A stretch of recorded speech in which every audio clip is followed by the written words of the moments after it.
Muchos acontecimientos narrados en la Biblia sucedieron en una pequeña región del extremo oriental del mar Mediterráneo que no contaba con grandes recursos naturales ni con puertos profundos que la hicieran una potencia marítima. De hecho, esta siempre ha sido una especie de encrucijada para el contacto o el conflicto entre los diversos poderes políticos de la región. Estos poderes incluían a Egipto en el sur, a los países mesopotámicos en el oriente y a países como Siria en el norte. La región en la que ocurrieron los eventos que narra la Biblia recibió muchos nombres. Al principio se llamaba Canaán. En general, en los primeros libros de la Biblia, esta región a menudo simplemente recibe el nombre de los múltiples crepúsculos étnicos que allí vivieron. Posteriormente, después de ser tomada por los descendientes de Jacob, quien también era llamado Israel, fue llamada Tierra de Israel. Aún así hubo muchas variaciones. Cuando los descendientes de Israel tuvieron desacuerdos y se separaron políticamente, la parte sur del país fue llamada Judá, como uno de los hijos de Israel, mientras que la parte norte siguió llamándose Israel, o a veces Efraín, como uno de sus nietos. Un par de generaciones antes de la época del Nuevo Testamento, el país fue dominado por los romanos, y poco antes de cerrarse el Nuevo Testamento, estos cambiaron el nombre oficial de la tierra y le pusieron Palestina, por causa de otro de los grupos de población locales, los filisteos.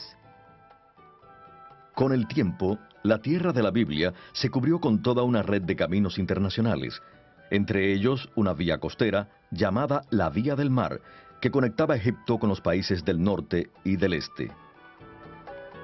Más hacia el este, otro camino con orientación norte-sur conectaba el norte con los puertos del Mar Rojo y era conocido como la Vía del Rey. Corría a lo largo del altiplano y llegaba hasta la ribera oriental del Mar Muerto. Aún más al este había otro camino norte-sur que la Biblia llama el Camino del Desierto.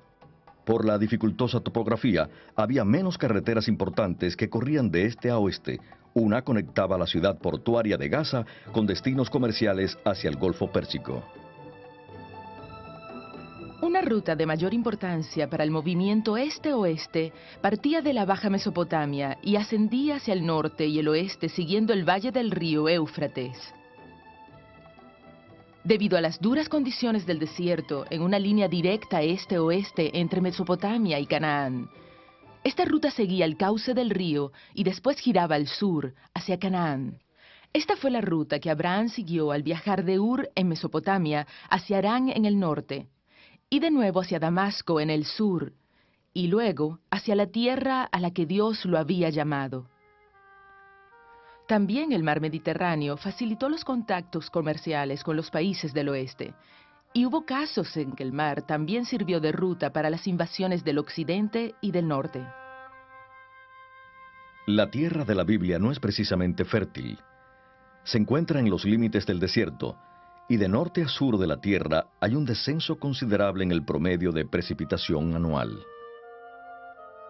Israel está situado justo al norte de la zona desértica más extensa del planeta, la cual se extiende por toda la costa atlántica del desierto del Sahara de Marruecos hasta Senegal y va hacia el este por Libia hasta llegar a Egipto y por el otro lado por Arabia Saudita hasta Pakistán y el noroeste de la India. Es un desierto inmenso, la tierra de Israel se encuentra justo al norte de tal desierto, o sea, la parte sur de Israel es parte de este desierto. Aquí en el sur de Negev todo es extremadamente seco, la precipitación es solo de 25 milímetros al año, pero al avanzar hacia el norte hay una brusca transición hacia un clima más benigno. De modo que el centro y el norte del país disfrutan de un clima que permite sostener una agricultura dependiente de la lluvia. En el invierno, Israel queda bajo la influencia de los llamados sistemas de depresión que llegan con los vientos occidentales.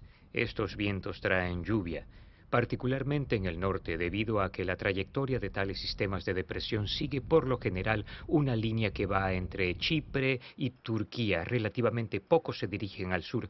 Después la trayectoria es tal que En la parte sur de Israel, en el Negev, el aire se mueve sobre la tierra de Egipto más que sobre el mar. Por eso cuando llueve en el norte y centro, aquí aún está seco.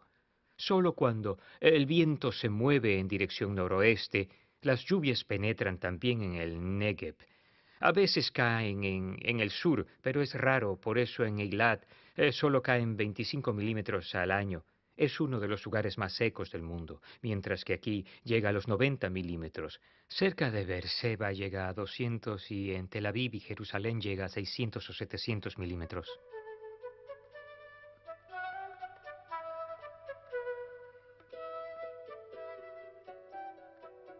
Moisés ascendió al monte Nebo, desde el valle del Jordán. Fue un ascenso de unos 1200 metros. Y desde ahí Dios le dejó ver la tierra a la que no podría entrar. En Deuteronomio capítulo 34 se nos habla de este evento. Moisés subió del desierto de Moab al monte Nebo, a la cumbre del monte Pisgá, frente a Jericó. Desde allí el Señor le mostró la región del territorio de Galaad hasta Dan en el norte, las regiones de Neftalí, las regiones de Efraín y Manasés, el territorio de Judá, que llega hasta el mar Mediterráneo, la parte sur de Judá, y la llanura que se extiende desde Zoar hasta Jericó. Una vez, en un día muy claro de invierno, parado cerca de aquí, pude ver el monte Hermón en la parte norte del país, a una distancia de casi 150 kilómetros. La ciudad israelita de Dan quedaba al pie del monte Hermón. ¿Qué tipo de panorama habrá visto Moisés? Ayuda el pensar en la topografía como una serie de franjas que van de norte a sur. En el oeste se encuentra la llanura costera, que es plana y arenosa, y rara vez la surcan pequeños arroyos que fluyen de las montañas orientales en dirección al mar. Hacia el este, la siguiente franja es una serie de pequeñas colinas un poco más elevadas. Siguiendo hacia el este, llegamos a una cadena de colinas más altas, que a veces el texto bíblico llama montañas. Esta cadena empieza con el monte Gilboa, en el norte, y sigue con Hebrón, en el sur. Desde allí desciende un poco hacia la seca meseta del Negev, en dirección a Beerseba. Aquí, o cerca de esta cordillera, se levantaban las antiguas ciudades de Siquem, Betel, Jerusalén y Hebrón, lo que constituía una importante ruta para los viajes de norte a sur. En tiempos antiguos, los montes de esta cordillera central, así como el valle del río Jordán, estaban cubiertos de bosques. Al este de la cordillera, la elevación se reduce bruscamente de una altura de 800 a 1000 metros hasta el Mar Muerto, que es el punto más bajo de la Tierra, a más de 400 metros bajo el nivel del mar.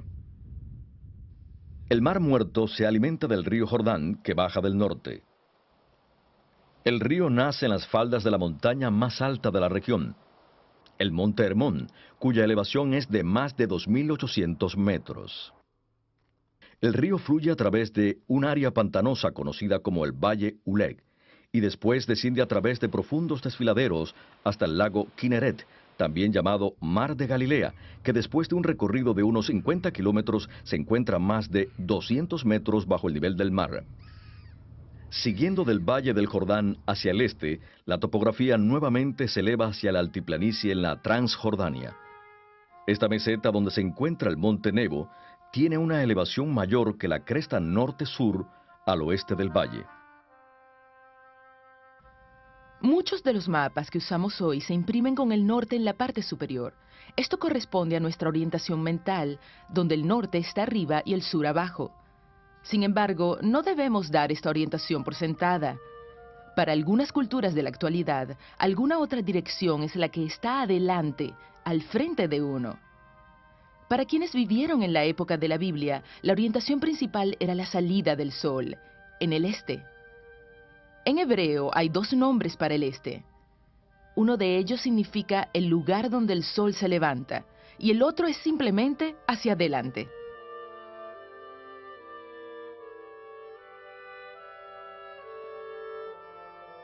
¿Qué fuentes de agua tenían los habitantes del desierto y cómo almacenaban el agua que encontraban? Hay principalmente tres tipos de fuentes de agua y Y de hecho, todas ellas se mencionan en Proverbios capítulo 5.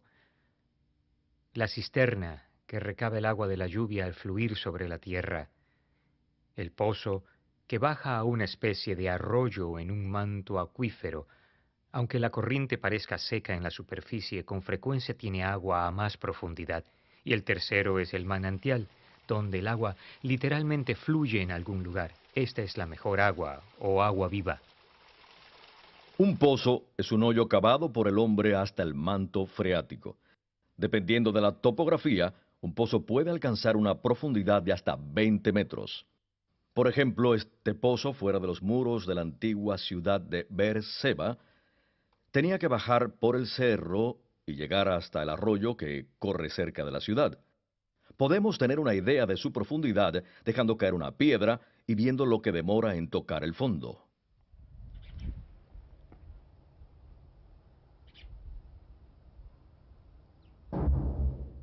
En un cálculo aproximado, tiene más de 75 metros de profundidad. En muchas partes de la tierra bíblica, el suelo es muy rocoso. Esto dificulta mucho las excavaciones, y especialmente las de pozos a la profundidad necesaria. El agua se filtra en el fondo del pozo, y entonces puede extraerse en un recipiente atado a una cuerda. Debido al trabajo que representa cavar un pozo, este era considerado propiedad de quien lo cavaba. No obstante, con los cambios en las condiciones del clima y de la lluvia, los pozos podían secarse y ser abandonados. Hasta un pozo en uso continuo debía ser cuidado por su dueño. Esto era necesario porque al desplomarse los costados o con el movimiento de la arena en áreas desérticas, los pozos podían taparse. En ocasiones, el duro trabajo de cavar un pozo era compartido por los vecinos del lugar. Entonces, el pozo se consideraba propiedad común. Con frecuencia, el interior del pozo se recubría con piedra caliza para reforzarlo y prevenir su derrumbe. La cuerda para subir el recipiente podía dejarse a un lado del pozo. La boca del pozo solía ser de piedra caliza, que es una piedra bastante suave. La constante fricción de la cuerda creaba surcos en el borde de la piedra. Otro método era construir un simple armazón de madera sobre la boca. El recipiente podía ser de piedra o de cerámica, pero lo más común era usar un recipiente de cuero, ya que era más difícil que éste se rompiera al chocar con las piedras al momento de subirlo desde el fondo del pozo. Si un animal trataba de llegar al agua del pozo, podía caer y morir. Como el cuerpo del animal muerto podía entonces echar a perder el agua del pozo, se acostumbraba a taparlo con una piedra pesada, para que ni un animal grande la pudiera empujar. Una cisterna era un lugar hecho por el hombre para almacenar agua. El suelo de la tierra bíblica es tal que con frecuencia no absorbe el agua con rapidez. Cuando llueve, el agua comienza a correr en lugar de penetrar. La cisterna permitía acumular esta agua para usarla durante los meses de sequía en el año. Aunque la precipitación se limita a solo 4 o 5 meses del año, el promedio de lluvia puede acumular en las cisternas el agua suficiente para el consumo del resto del año. La cisterna era un hoyo en la tierra. Normalmente era cavada por la gente, pero a veces era un hoyo natural adaptado para almacenar agua. Las cisternas podían tener 6 metros de ancho y 6 metros de profundidad, y aún más. Al principio eran cortadas en la roca, lo que no permitía que el agua se filtrara. Cuando se descubrió cómo hacer yeso, las cisternas se cavaban en cualquier tipo de roca y después se forraban con yeso para sellar cualquier hoyo o grieta. Jeremías habla de la inutilidad de cisternas rotas que no retienen el agua. Algunas veces, las cisternas se hallaban en un área exterior, donde el agua pudiera recogerse con facilidad. En áreas pobladas, las cisternas se cavaban debajo de las casas o cerca de ellas. El agua corriente se recogía del techo de la casa, así como de patios y senderos cercanos. A veces el acceso al agua era como sacar agua de un pozo, pues se bajaba un recipiente al agua. Sin embargo, en muchos casos, la cisterna se construía con escalones para entrar en ella. Esto facilitaba el llegar al agua y también permitía efectuar la importante tarea de limpiar la cisterna. El agua, al entrar en la cisterna, arrastraba tierra, la cual se asentaba en el fondo. Tras varios años de uso, este sedimento casi llenaba la cisterna, lo que reducía grandemente su capacidad y eventualmente la hacía inútil. Fue en una de estas cisternas lodosas donde mantuvieron al profeta Jeremías, como si estuviera en una prisión. La diferencia entre una cisterna y un pozo consistía en que la cisterna recibía su agua de una fuente a cierta distancia de ella, mientras que el agua de un pozo se acumulaba de las inmediaciones. En el contexto bíblico no siempre resulta claro si se habla de un pozo o de una cisterna. Aún en regiones secas y desérticas se encuentran manantiales. Un manantial se forma cuando, al caer la lluvia, ésta se filtra por las capas superiores de la tierra y penetra hasta llegar a una capa más dura de roca que la detiene. Como el agua ya no puede bajar más, comienza a filtrarse por los lados hasta encontrar una salida. Esa salida forma un manantial. Lo que vemos aquí es un manantial formado por agua, que viene de fuera de esta área, y vemos que donde surge un manantial en el desierto crecen también varios tipos de vegetación, incluyendo juncos que ven ahí y un tamarisco. Dependiendo de la cantidad de agua que se acumule en la capa rocosa, un manantial puede dejar de fluir después de unos cuantos días o puede fluir todo el año. En esta parte del mundo, donde no abunda la lluvia, es frecuente que los pueblos se establezcan cerca de una fuente de agua. En muchos lugares, las ciudades se construían en áreas elevadas con el propósito de defenderse, pero con un manantial cerca. Si la ciudad estaba rodeada por un muro, no siempre era práctico extenderlo para abarcar el manantial, que a veces se hallaba lejos, al pie de la colina. La gente buscaba entonces la forma de llevar agua hasta la ciudad. Para ello, se hacía intramuros un hueco o tiro vertical parecido a un gran pozo. El tiro se excavaba al nivel aproximado del manantial y después se cortaba un túnel desde el fondo del hueco hasta el manantial. El agua del manantial podía desviarse a través de este túnel, dentro del muro, o bien la gente podía caminar por el túnel para sacar agua del manantial. Por fuera, el manantial se tapaba con rocas y tierra para que el enemigo no lo descubriera.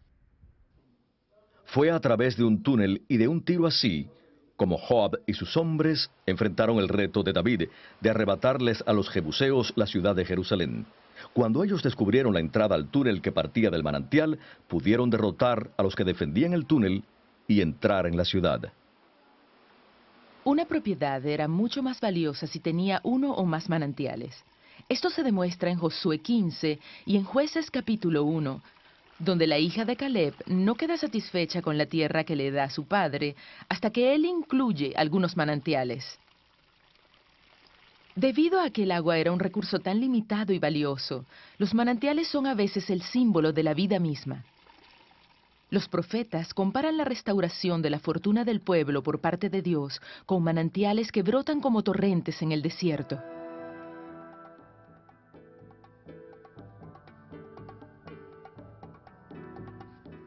Aunque se dice que Abraham vivía en una ciudad cuando Dios lo llamó a la tierra de Canaán, básicamente la Biblia lo describe como un nómada o seminómada. Abraham vivía en una tienda de campaña e iba de un lado a otro con sus rebaños y manadas. Probablemente las tiendas que Abraham y su familia usaban eran muy semejantes a las que en la actualidad usan los nómadas del desierto en el Medio Oriente. Los más prominentes entre esos nómadas son los beduinos. La tienda se construye con tela y postes. La tela es un tejido de pelo de cabra, el cual resulta ideal para la vida en el desierto. Es lo suficientemente ralo para permitir que el aire circule en el cálido clima del desierto. En las raras ocasiones en que llueve, el pelo de cabra se expande y se vuelve casi a prueba de agua. Las cabras criadas en el Medio Oriente son generalmente negras, así que las tiendas también lo son. En el Cantar de los Cantares, la negrura de las tiendas es un símbolo de la belleza de la mujer. Mayormente, la tienda estaba abierta de un lado durante el día y en los días de calor era posible enrollar varios de sus lados. La tienda podía dividirse en secciones colgando una tela, con lo que un espacio grande se dividía en dos más pequeños. Entre los nómadas se daba especial énfasis a la hospitalidad hacia los visitantes. En Génesis 18 leemos que Abraham recibe a los visitantes cuando estaba sentado a la entrada de su tienda a la hora en que hacía más calor. Aunque desde la época de Jacob los descendientes de Abraham vivían en viviendas más permanentes en Egipto y en Canaán, la cultura de vivir en tiendas siguió siendo parte de su herencia. Cuando el pueblo de Benjamín decidió rebelarse contra el nieto del rey David, el clamor fue: «A tus tiendas, oh Israel», aun cuando el siguiente versículo nos dice que vivían en ciudades. No era este un llamado a la batalla, más bien el significado era: «volvamos a casa». Cuando llegaba el momento de que el nómada empacara sus pertenencias y se mudara a otro lugar, necesitaba un medio confiable para transportar sus cosas. Por lo general, la topografía era áspera y no permitía el uso de carros o carretas. En su lugar, los nómadas usaban camellos para llevar sus pertenencias. La evidencia arqueológica sugiere que los camellos tal vez fueron domesticados hacia el 3000 a.C. Primero se les menciona en la Biblia en Génesis 12, entre las posesiones de Abraham. Un camello maduro puede cargar más de 200 kilogramos. En la actualidad conocemos dos tipos de camello: el camello propiamente dicho, el cual tiene dos jorobas, y el dromedario, que tiene solo una.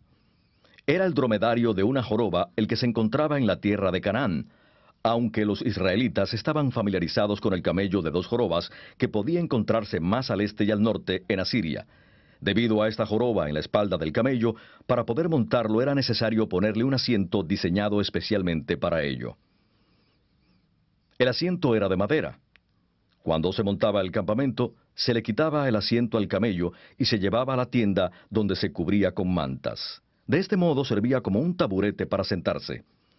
Cuando Jacob y su familia dejaron a Labán en Mesopotamia, Labán fue tras ellos en busca de las estatuas de sus ídolos familiares, o terafim, que Raquel le había robado. Labán registró el campamento, pero no pudo encontrarlos.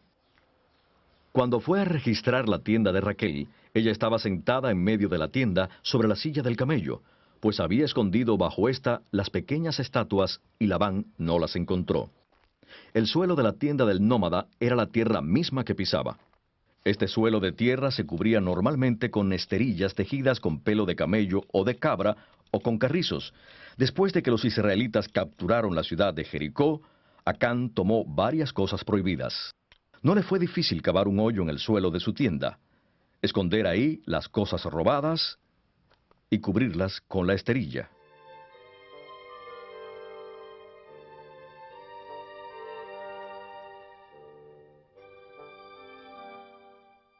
Aunque las regiones del este y del sur de Canaán no recibían suficiente precipitación anual para cultivar la mayoría de las cosechas, producían sin embargo suficiente vegetación para el pastoreo de animales.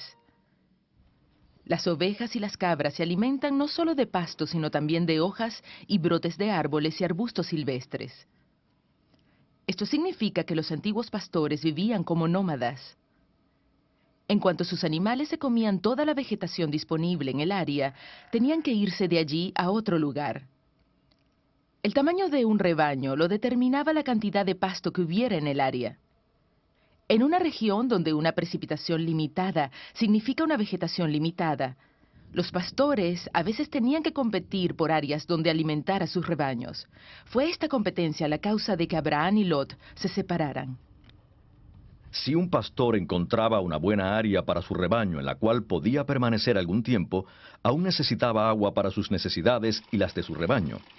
Si había un manantial en el área, este podía suplir el agua que necesitaba. Donde no había un manantial, era necesario cavar un pozo. Durante el día, el pastor llevaba sus rebaños de ovejas y cabras a un área donde pudieran alimentarse. Las ovejas tienden a seguir al pastor, mientras que las cabras son más independientes y con frecuencia corren delante de él. Al final del día, el pastor volvía con su rebaño al campamento. Para impedir que los animales se alejaran, se les ponía en un área cercada. Esto podía hacerse apilando piedras, pero era más fácil reunir ramas de arbustos y hacer un corral temporal para el rebaño. Este cerco también proporcionaba una protección limitada contra animales depredadores, como los lobos y los leones. Las ovejas y las cabras suelen caminar en fila una tras otra. Donde los rebaños pastan periódicamente, con el tiempo los animales forman pequeños senderos característicos de esos lugares y que no existen donde la principal actividad humana es la agricultura. En la tierra de Israel, el invierno puede ser relativamente frío, especialmente en las regiones montañosas donde se crían ovejas y cabras. A los animales les crece una capa extra de lana o pelo para mantenerlos calientes en el invierno. En la primavera los pastores cortaban o esquilaban esta lana y el pelo extra. La época de esquilar era importante para los pastores. Era frecuente que la lana de las ovejas y el pelo de las cabras se usara para hacer ropa, tiendas, alfombras, bolsas y muchos otros objetos útiles. También podía intercambiarse por granos y objetos necesarios para la vida diaria.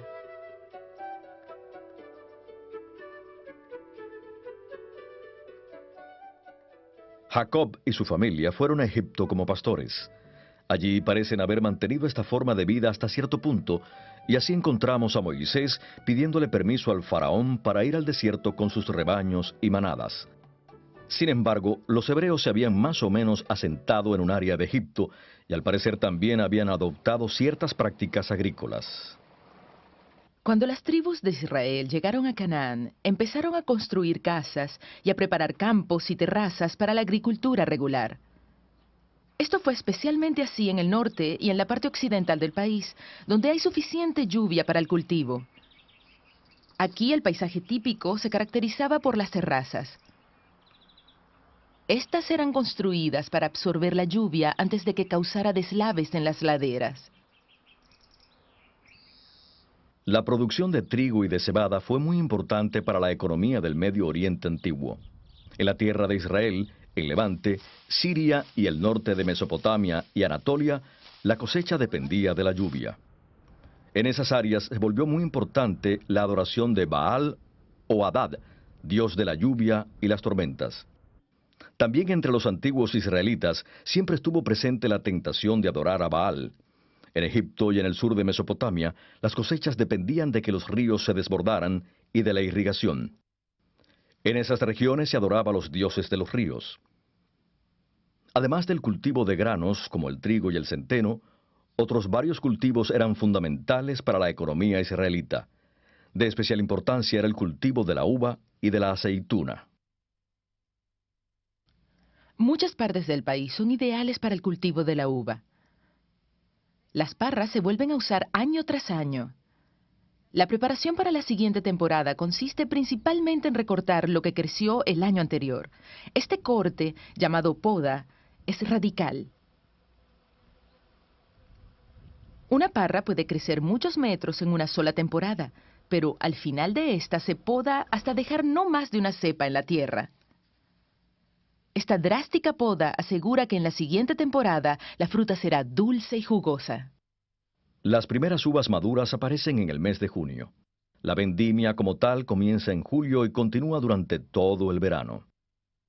Hacia el final del verano, a fines de septiembre o comienzos de octubre, se acostumbra a hacer el primer vino que es llamado vino nuevo.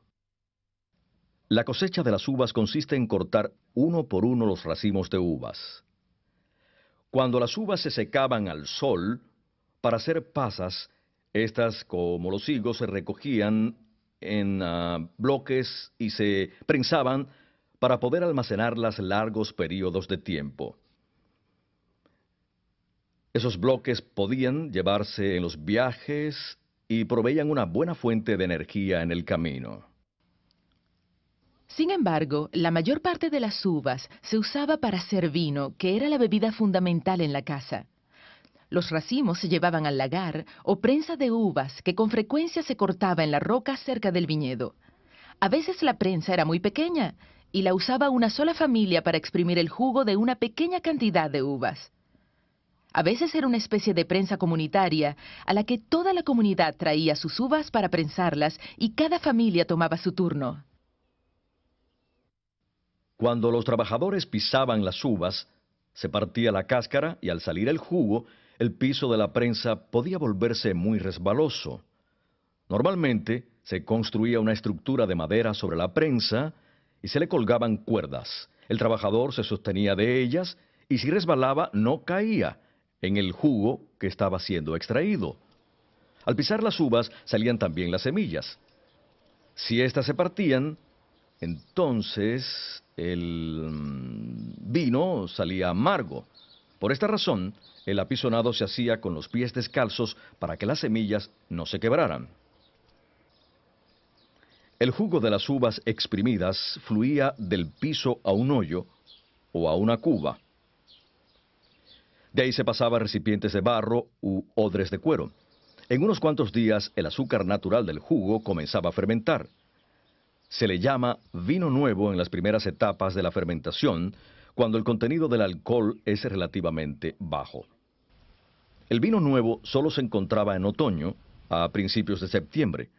Tras otro periodo de 2 o 3 semanas, la fermentación resultaba en vino. Si se dejaba que el proceso de fermentación continuara, el resultado final era vino amargo o vinagre. Ya que en el mundo antiguo no había medios de refrigeración, se usaban otros métodos para retrasar el proceso de fermentación. Esto se hacía principalmente añadiendo al vino un agente endulzante como la miel. Esto era llamado vino dulce, como en el día de Pentecostés en Hechos 2. Este vino se podía conservar durante muchos meses. En el mundo antiguo, el vino también se concentraba para conservarlo, y normalmente se diluía con agua antes de tomarlo. Primero el vino concentrado se vertía en una vasija y después se agregaba agua en una proporción de 3 o 4 partes de agua por una parte de vino. Solo después se bebía el vino. Como con otras cosechas, el tiempo de la vendimia y la consiguiente producción de vino nuevo era una época de gran celebración. Los olivos crecen por toda la región del Mediterráneo y un importante aspecto de la cultura humana en esa región, casi desde el principio de la historia documentada, ha sido la producción de aceite de oliva. La aceituna es el pequeño fruto del olivo. En octubre, cuando madura, produce aceite. Las aceitunas se cosechan sacudiendo el árbol o golpeando sus ramas con un palo largo. Esto hace que las aceitunas caigan a tierra donde se recogen. El aceite se extrae prensando las aceitunas. A diferencia de la extracción del jugo de uvas que se hace pisándolas, para extraer el aceite de las aceitunas hay que aplastarlas bajo un peso considerable. Dependiendo de la cantidad de aceitunas a prensar, había diferentes tipos de prensas. La idea era rodar una piedra pesada sobre las aceitunas. Como resultado de pasar una piedra sobre las aceitunas, se obtenía una pasta espesa, que además del aceite contenía la pulpa y las semillas de las aceitunas. Esta pasta se ponía en canastas especiales, las cuales se colocaban bajo un tronco fijado a una pared. El primer aceite que salía era el de mayor calidad. Era el más claro y sabroso. Este primer aceite era el que se usaba en el servicio del templo, para quemarlo en la menorá o candelabro de 7 brazos, o para presentarlo con las ofrendas de granos que se mezclaban con aceite. El palo largo actuaba como un fulcro en las bolsas con la pulpa de aceitunas. El fulcro aplicaba peso sobre las bolsas exprimiendo el aceite. A mayor peso, más aceite se exprimía. A menor distancia de la bolsa, menos aceite de oliva se exprimía. Si se añadía peso y más distancia, se ejercía más presión. Claro, la calidad del aceite era menor, mientras más peso había en las bolsas. El aceite de mayor calidad era el que salía solo sin la ayuda del peso. El aceite era un saludable componente de la dieta. Se usaba para cocinar, para mojar el pan y muchas otras cosas. Con la pulpa que quedaba después del prensado se alimentaban animales o se quemaba para calentar la casa. El olivo es un árbol muy resistente y se regenera aún cuando se le recorte.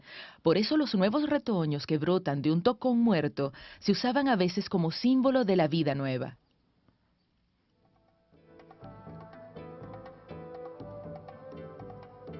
Otro árbol que proveía frutos comestibles era la higuera, la cual crece casi en todo el país. Aunque no provee más productos utilizables que su fruto, da extensas hojas que proporcionan una buena sombra en los meses más cálidos. Natanael estaba sentado bajo una higuera cuando Jesús lo vio. La higuera comienza a dar hojas en abril, a principios de la primavera. Casi un mes después aparecen pequeños brotes verdes en las ramas, los cuales normalmente no se comen, pero indican si la fruta del árbol será comestible. La fruta madura de la higuera es muy dulce y puede comerse fresca. También puede secarse al sol, lo que concentra el azúcar natural y la hace más dulce. Cuando los higos se secaban al sol, se recogían y se prensaban en bloques. El propósito de esto era impedir que se secaran demasiado, pues si se dejaban solos se ponían duros. Además, esto reducía la acción de los insectos que al cabo de un tiempo se metían en los higos. Cuando Abigail fue a implorar la misericordia de David para su esposo, le llevó regalos, entre los cuales se encontraban 200 panes de higos secos. Más tarde, los hombres de David le dieron un pedazo de uno de estos panes a un egipcio que estaba a punto de morir de hambre.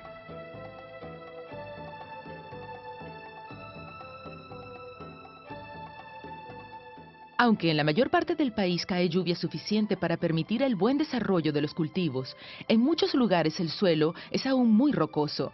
Esto dificulta el cultivo de la tierra. La siembra de granos tenía lugar en octubre, en las semanas anteriores a la llegada de las primeras lluvias. Por lo regular, el primer paso era remover de la parcela las piedras grandes y llevarlas hasta los bordes del terreno, donde formaban una especie de cerco o valla que marcaba los límites. Por lo general, la altura de esta valla no lograba impedir la entrada de algunos intrusos o de animales. Simplemente era un modo conveniente de remover las piedras del terreno.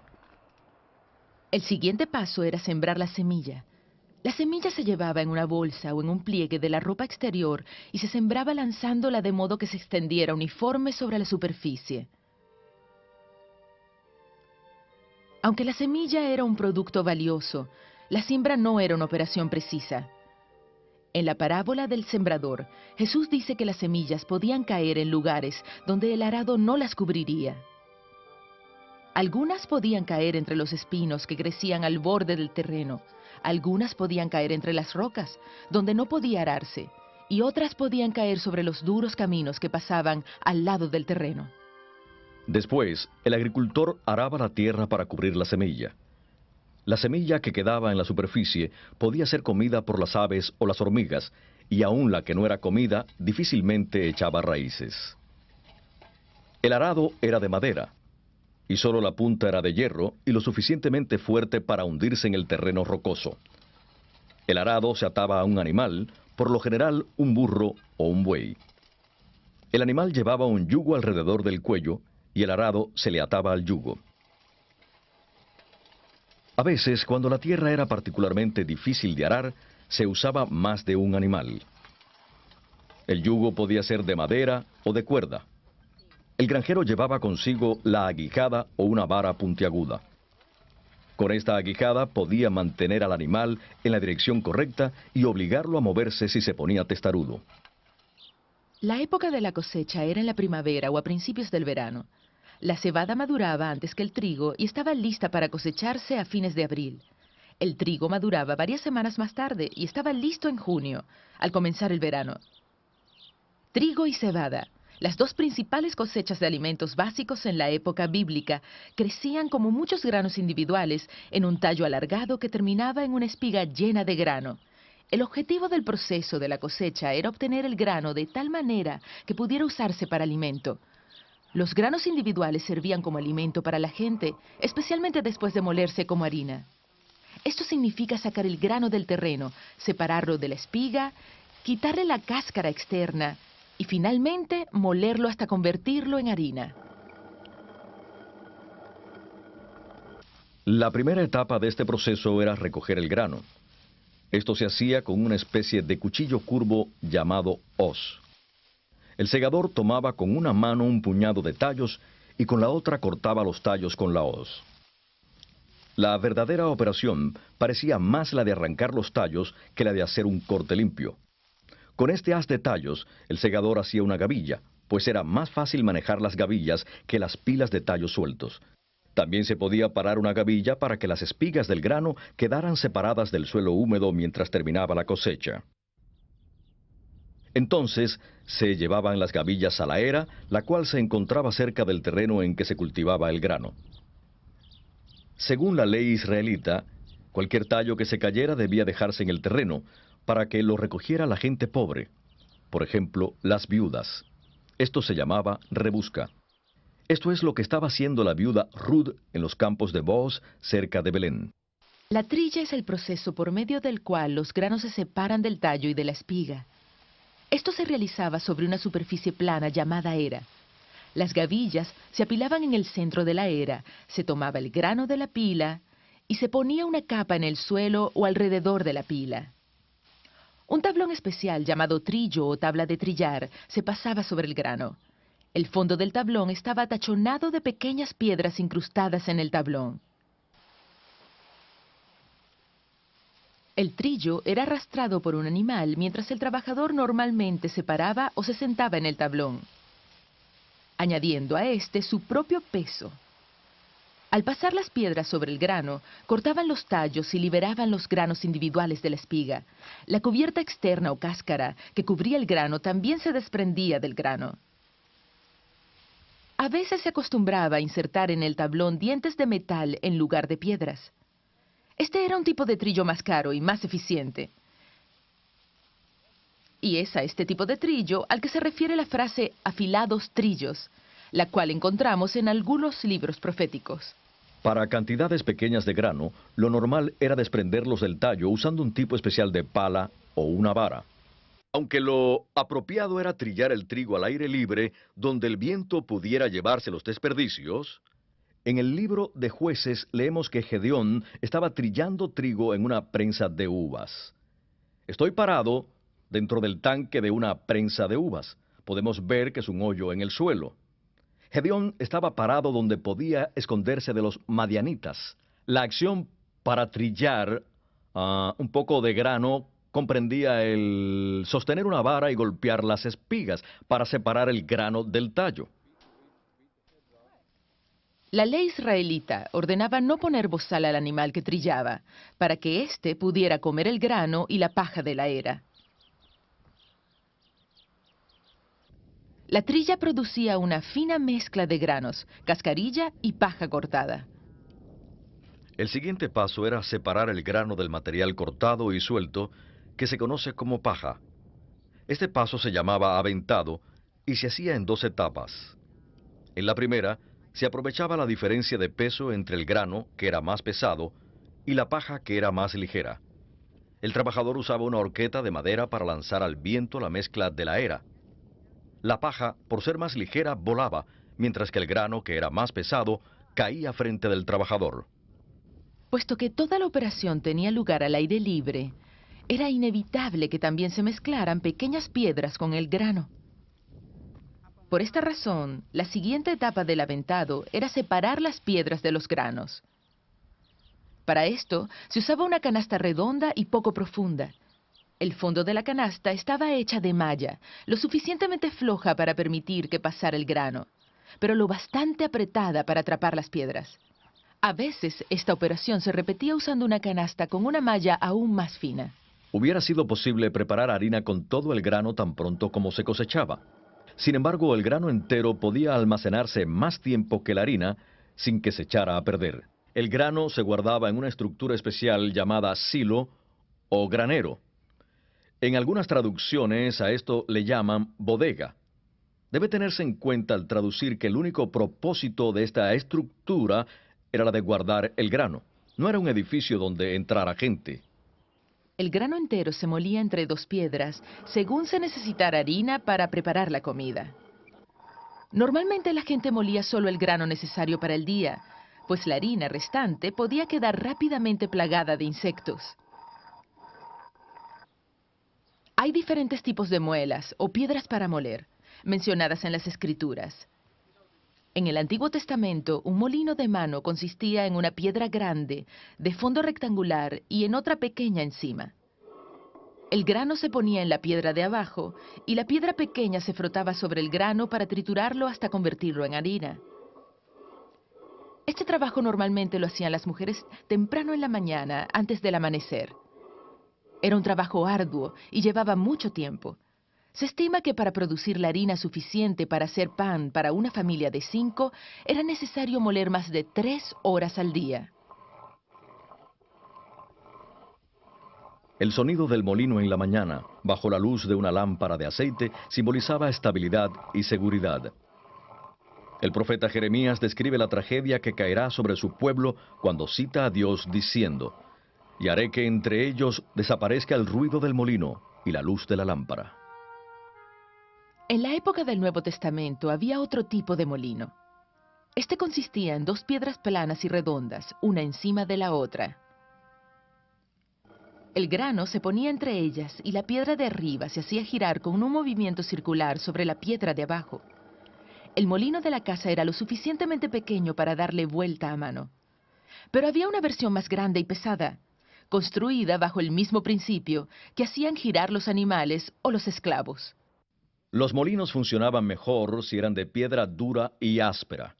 Una piedra que se usaba con frecuencia era la negra, de basalto volcánico que venía de la región de Galilea y Golán, al norte del país. Podemos ver con este ejemplo de piedra basáltica que el grano se echaba en este tipo de embudo encima de la piedra. De ahí bajaba entre las piedras y era molido por el movimiento circular de la piedra superior sobre la inferior y salía por los costados, donde se recogía como harina. La harina molida se mezclaba con agua y se revolvía a mano hasta que la masa alcanzaba una consistencia uniforme. La masa se cocía sobre piedras calientes o sobre una superficie de barro cocido o de metal. El pan era plano, redondo y delgado. Para comerlo, no se cortaba, sino que se arrancaba o se rompía.